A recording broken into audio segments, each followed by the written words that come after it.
In the Kenya motorcycle landscape, the Kibo 160cc series, the K160R and the K160E has carved out a unique reputation as the thinking person's workhorse. While the market is flooded with cheaper imports, Kibo Africa has taken a different route by focusing on local assembly in Nairobi and engineering specifically for the black cotton soil, rocky trails, and unforgiving potholes of East Africa. This review explores why these bikes are increasingly seen as the ultimate investment for both the rugged outdoors and the daily urban hustle.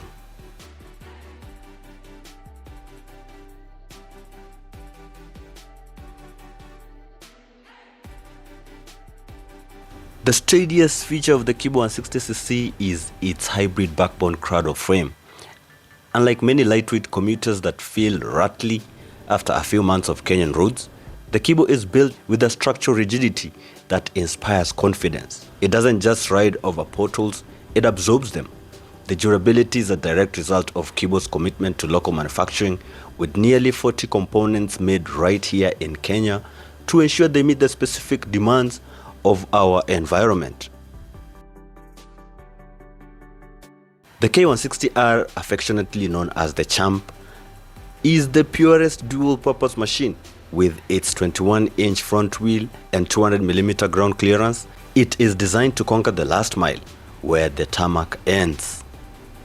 Whether you are navigating the muddy slopes of Limuru or the sandy tracks of Kajiado, the 160R stays planted. It is the go-to choice for NGOs, adventure seekers, and county government officers, and even long-distance couriers who cannot afford to be sidelined by a broken rim or a bottomed-out suspension.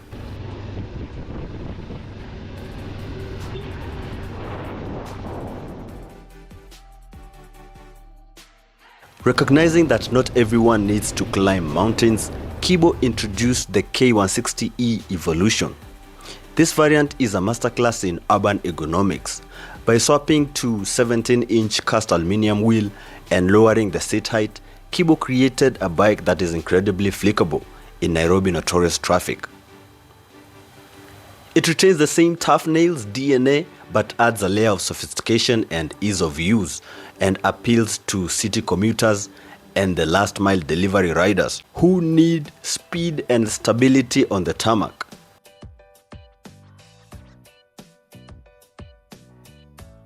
At the heart of both models is a 160cc, technically just 187.4cc in the latest reloaded specs, air-cooled single-cylinder SOHC engine. It produces a respectable 11.7 horsepower and 13.9 Nm of torque.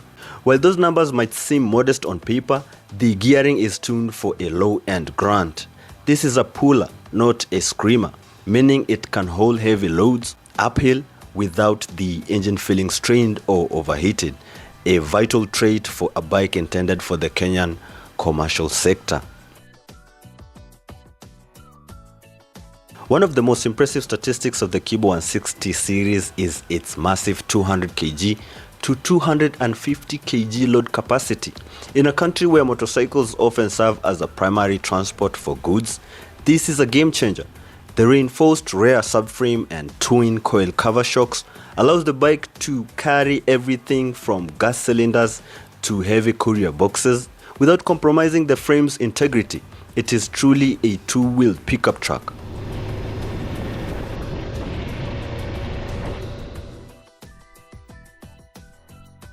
With fuel prices being a constant concern for Kenyan riders, the Kibo's 40 km per litre efficiency is a significant selling point. For a bike with such high load capacity and rugged frame, maintaining this level of economy is no small feat. The 10.4 litre fuel tank on the Kibo K160R give riders a range of roughly 400 kilometers, making it ideal for those who travel between towns where petrol stations might be sparse.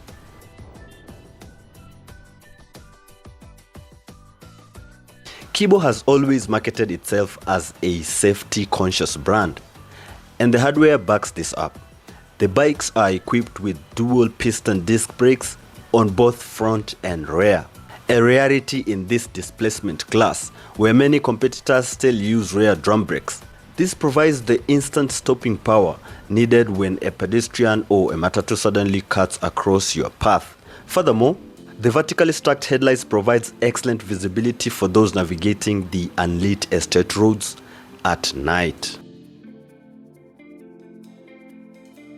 Rider fatigue is a real issue for those spending 8 to 10 hours in the saddle. Kibo has addressed this with an ergonomic upright riding position and an upgraded seat design. The reloaded version also features wider side mirrors and an improved instrumental panel. These small qualities of life improvements make a massive difference during a long day of deliveries or a cross-country trip from Nairobi to Kisumu, for instance.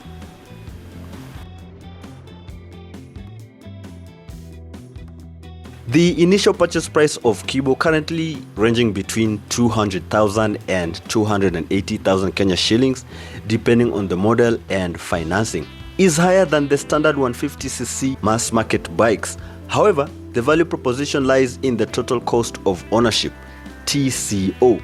Because the parts are high quality and the frame is over-engineered, the maintenance intervals are longer and the bike's lifespan is significantly greater than its cheaper counterparts.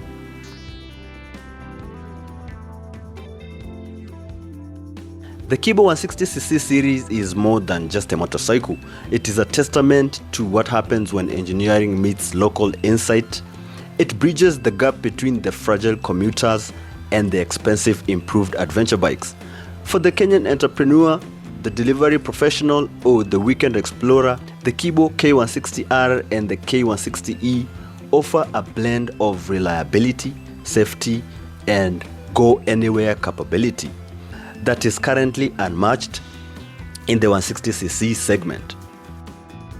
Whether you are a rider looking for your next upgrade or a business owner aiming to optimize your fleet, the Kibo 160cc series offer a rare combination of local toughness and global engineering standards.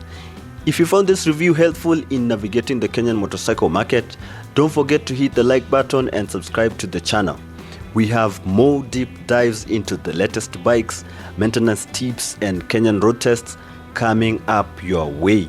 So ring the notification bell to stay in the loop. Let us know in the comments below, would you pick the rugged K160R or the urban K160E? Bye for now. I don't ever slow up, no I don't take shit. I got no love for the fakeness. If you wanna play tough and wanna hate this, I'll always show up. I don't ever slow up, no I don't take shit. I got no love for the fakeness. If you wanna play tough and wanna hate this, I'll always show up and make a statement. I don't ever slow up, no I don't take shit. I got no love for the fakeness. If you wanna play tough and wanna hate this, I'll always show up and make a statement. Everything I do so instinctive and so passionate. Every word I move so descriptive like an adjective. I got a vendetta against people who patented being negative when you should be getting after it.